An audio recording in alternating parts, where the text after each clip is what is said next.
Hey everyone, what is going on? I hope you are having an awesome day so far, and a huge welcome back to the Kybur crew as we get into today's video. Last weekend, my wife and I had the awesome opportunity to attend the TCG Convention here in Houston, Texas. It was our first convention. It was really cool. There were a lot of great takeaways that I learned from it, since this is my first time going to a trading card convention, and I cannot wait to share more with you guys about it, as well as some of the pickups we made, and even an opening, of course, because where would we be without opening some awesome product? So, as we were walking into the front entrance, the main door to the convention, there was just so much to see. I mean, everywhere you looked, the entirety of the room basically was filled with booths of vendors, left, right, and center, all over the place. They had popular trading card games. They had also trading card games that I had never heard of in my life. Obviously, the big heavy hitters were there: Magic the Gathering, Pokemon, Yu-Gi-Oh! You had stuff from different animes that were there. There were also voice actors there from different animes over the years. Like they had the original voice actor for Joey Wheeler from the OG Yu-Gi-Oh! Anime series. I thought that was pretty cool. They also had a cosplay competition going on. There were also other YouTubers from across the spectrum of trading card collecting and competing that were there. One of the ones that I saw, and I was trying to get to go and say hi, but they seemed kind of busy at the moment every time I would walk past. But all of the guys from Team APS were there.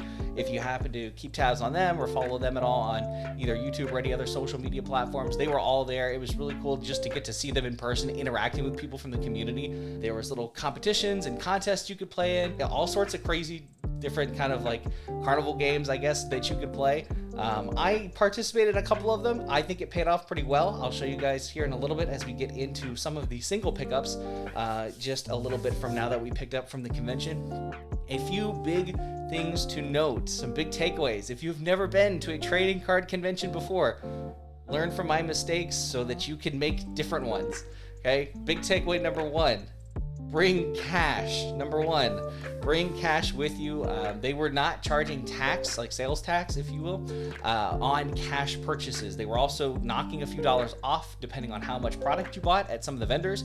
So you could kind of do some deals there. Be like, oh, well, I don't want to do 300, but would you do, 280? Would you do 285? You can kind of haggle and finagle a little bit with cash. So cash is king. Definitely bring cash.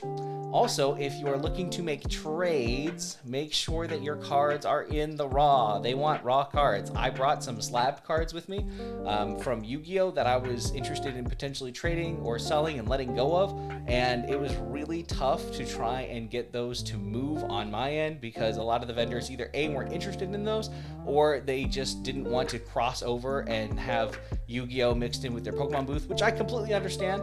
I was new to it and just trying to figure out what was what. You also are not going to get the best bang for your buck as far as value goes if you are trying to make slabbed trades or sales with some of the vendors. Okay, so what I mean by that is I think the best deal I saw is that there was a vendor who was willing to do 60% of the value for your slab cards, which that's not a terrible deal necessarily. And then they would, of course, give you a bit of a cut when it came to lowering the price value of what you were trying to pick up from that particular vendor. But if you are expecting to get thousands or hundreds of dollars for your awesome Gem Mint 10 slab cards of whether it's Yu-Gi-Oh!, it's Pokemon, it's insert platform here for your trading card game, I would lovingly encourage you to reconsider that. And if you really want the best bang for your buck, sell local, maybe your local card store, or maybe doing eBay. I know eBay is going to take a cut of that sale too, but you're honestly not going to get that much of a cut taken out from eBay compared to what some of the vendors were wanting to do, because of course at the end of the day, these vendors also have to make money. So that's understandable. I'm just kind of spreading the word, the public service announcement, if you will, just so that you guys don't have to lug around your entire slab card collection like kind of what I was doing. Thankfully, my little case was not that big. It fit in my backpack, which was nice. I saw some people with huge suitcases of slabbed cards, and I was very curious to know how the day was going for them. I didn't get to touch base with a whole lot of them, but nonetheless, they really piqued my curiosity. So like I said, bring cash. Maybe not bring your slab cards, bring raw cards. That is what moves the fastest, and that's what they're interested in. And some vendors were obviously different than others. I mean, the prices were all over the board. For example, let's look at Evolving Skies. Okay, Evolving Skies is probably the hottest commodity when it comes to sealed product from the Sword and Shield era here for the Pokemon trading card game. Now, when it comes to booster boxes, they're going for about, I would say on the low end, 280-ish, give or take. Okay? And of course, they go much higher than that. In the convention itself, probably, if I had to guess, it was probably 100 feet from each other. There were two different vendors. One was selling a sealed booster box for $280. The other vendor was selling their sealed booster box for $350. The prices were everywhere. Okay, so it's kind of just up to them. They will try and do fair market as far as TCG Player and eBay and things like that when it comes to buying individual cards, the singles. But when it comes to sealed product, especially Evolving Skies and Evolving Skies ETBs and boosters and all the fun Evolving Skies product that's out there, they kind of just went nuts with it. So just again, heads up to all of you back home, try and get the deals when you can get them.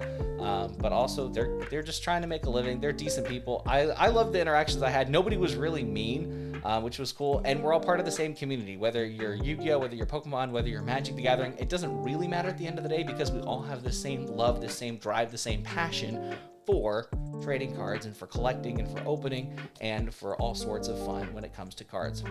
So yeah, so basically bring cash, make sure you've got raw singles that you want to trade.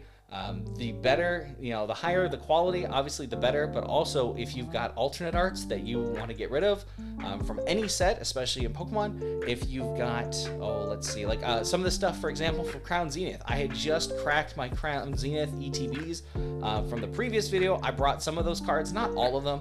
I was just kind of curious to see where they would gauge them based off of what TCG Player was doing online. They were willing to give me some decent prices on those cards. I wasn't completely interested in losing any of them. I just wanted their take on what they were worth to see where they were pricing them versus where TCG Player was pricing things. So it was kind of interesting to see the difference between the two. So yeah, bring cash, don't bring slabs unless it's the same card game. Some vendors, I'll stress this, some vendors were taking same game slabs. So for example, I saw this kid, he had to have been somewhere between 9 and 11 years old. He rolled up and I couldn't believe the collection he had. He brought some heat to the con. I will be very honest about that. And he was trading Gem Mint 10 slab Pokemon cards for some raw alternate arts that were there in the binder at the booth from that particular vendor. They were doing price checks and the finger dancing when it comes to calculating on phones and all the 9 yards with that. So if you do have Pokemon cards that are graded, your vendors might take them. I don't know. But if you're like me and you're like, hey, I want to cross-platform this, no. I had no luck with that. Maybe you have better luck than I do, which kudos to you if you do, but that's just it. So enough rambling about the takeaways from the convention. Overall, I thought it was great. Would I go to another one? Yes. Would I go to the exact same one when it came back? Yes.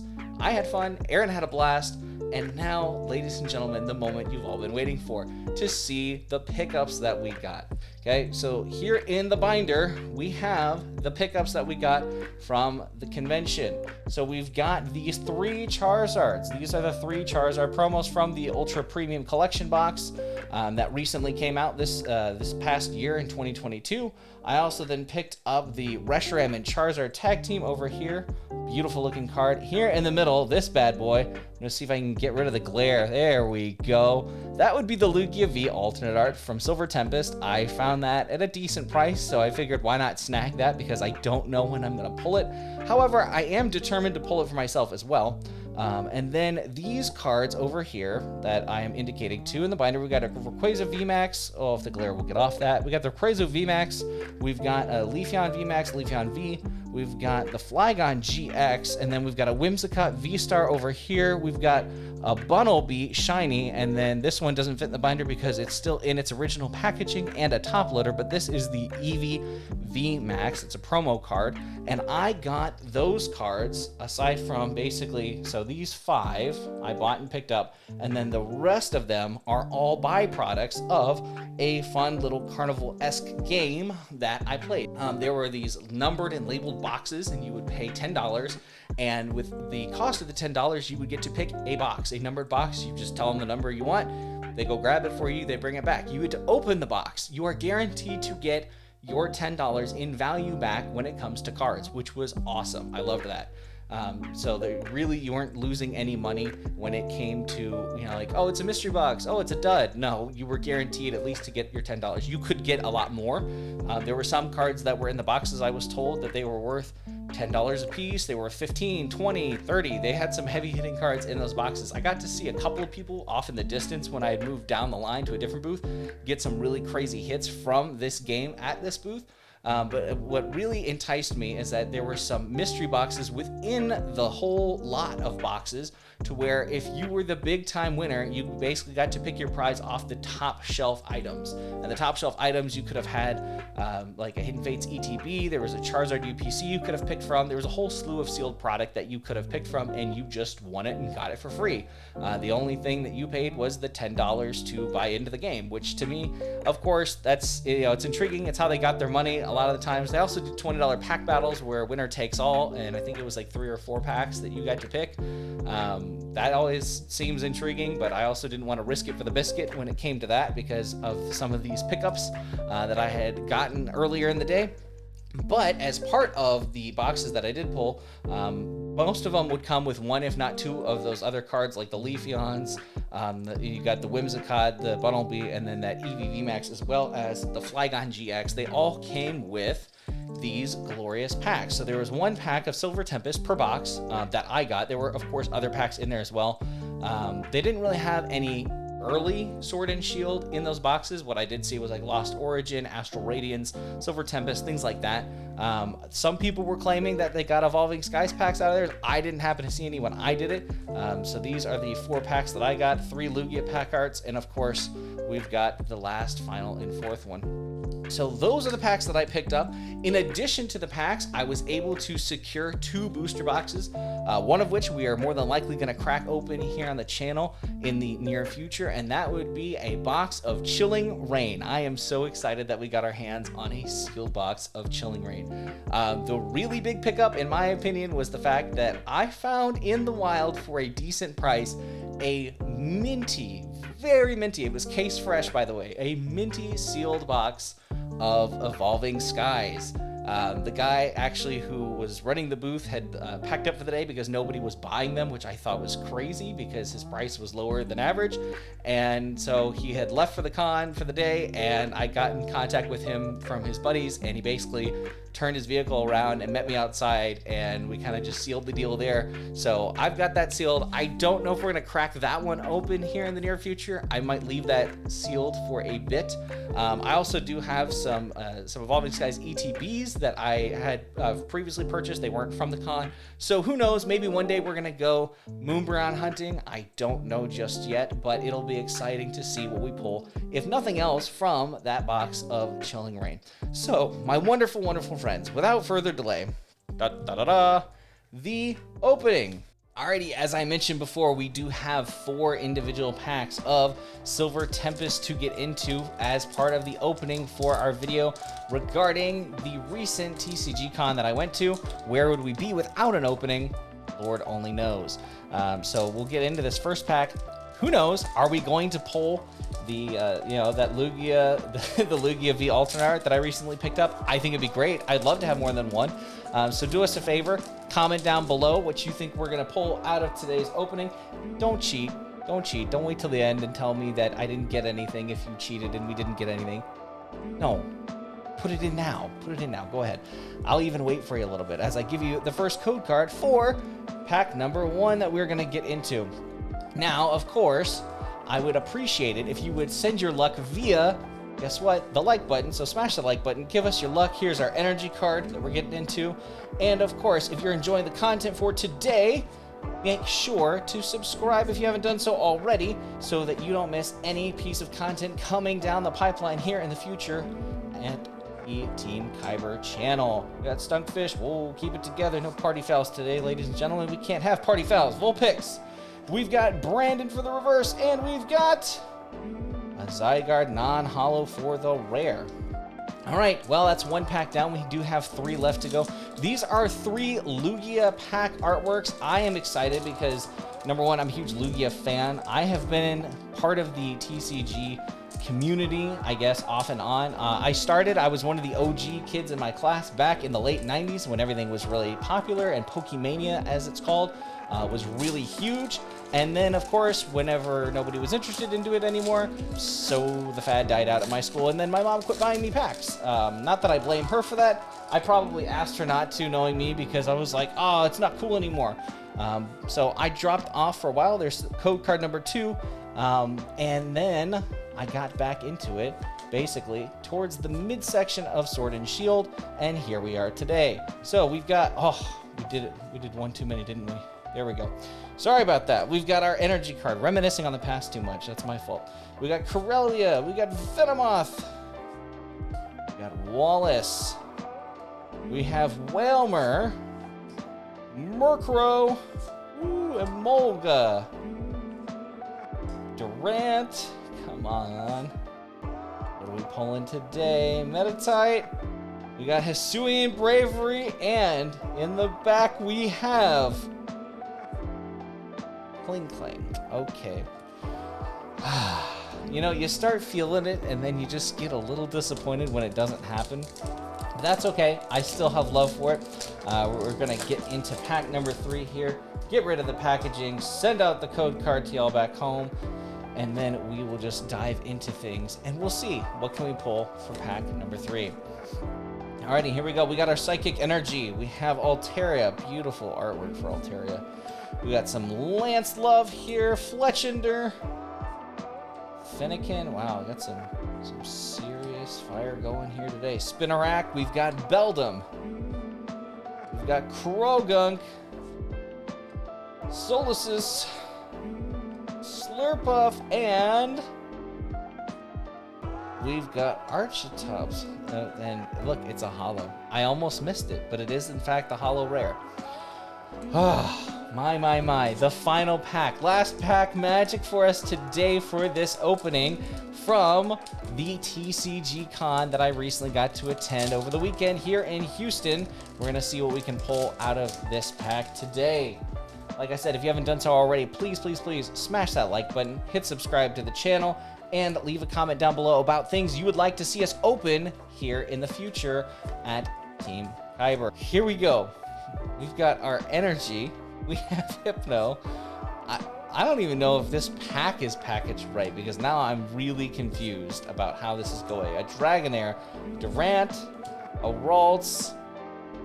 I'm just so confused. Fletchling, Dratini. Yes, I'm taking my sweet time because I want to see how this happened and what in the world is going on. We have a Clink. This is not the reverse holo. Into Duraludon VMAX, and I could be mistaken, but I think to me it looks like a full art. And we have a Virizion. So I don't know how that happened. I don't know how that worked. Dear Lord, this looks amazing. It looks beautiful. I'm stoked that we have a hit. For out of 4 packs, I really didn't know if we were gonna pull anything. I had high hopes as always. Why? Because I like to pride myself as a bit of an optimist. However, I'm also a bit of a realist, and 4 packs is not a huge cluster to be pulling from. But the Duraludon VMAX, there you go, ladies and gentlemen. It looks like it's in pretty good shape too. I'm just confused as to like how it felt within the pack itself. Wow, that nifty. I'm not seeing any wear or tear on that bad boy. All right, well, and of course, we're gonna sleeve things up because that's just what you do when you get a pull, when you get a big hit. You put it in the sleeve and you protect it. So there is our big bad boy. And I'm really stoked to say, actually, we'll just put you right there since you're all sleeved up and ready to go now. I am really stoked and happy to say that that was the last pack. And honestly, I prefer doing the big finale like that rather than pull the heat right in the beginning of the video and then it's all kind of downhill from there. But we got it. Ladies and gentlemen, it happened. How exciting. I'm stoked that that happened. A little baffled at the same time. It probably won't fully hit me until after I'm done with this video that we actually got this hit. out of these 4 simple packs from the con that we went to, but I am excited nonetheless. Alrighty folks, that is gonna do it for today's opening. Thank you guys so much for checking out the video, and maybe it inspired you guys to go and attend a con of your own. If it did, make sure to smash that like button, and if you found the advice that I gave helpful, be sure to comment down below. If you have questions about the convention that I maybe didn't have time to get into or answer, I'd be happy to answer those down in the comment section as well. And of course, tell us something you'd love to see us open down the road in the future here at the channel. I'm an open book. I'm open-minded. If you think you got something crazy in mind, throw it down there anyways. I'm not saying that we're making any guarantees or promises that we're going to open crazy things from like the WotC era just yet, but you never know. We might get there. It could be an exciting run nonetheless. As always, stay safe. I love y'all. Have an awesome day, and I will see you in the next one.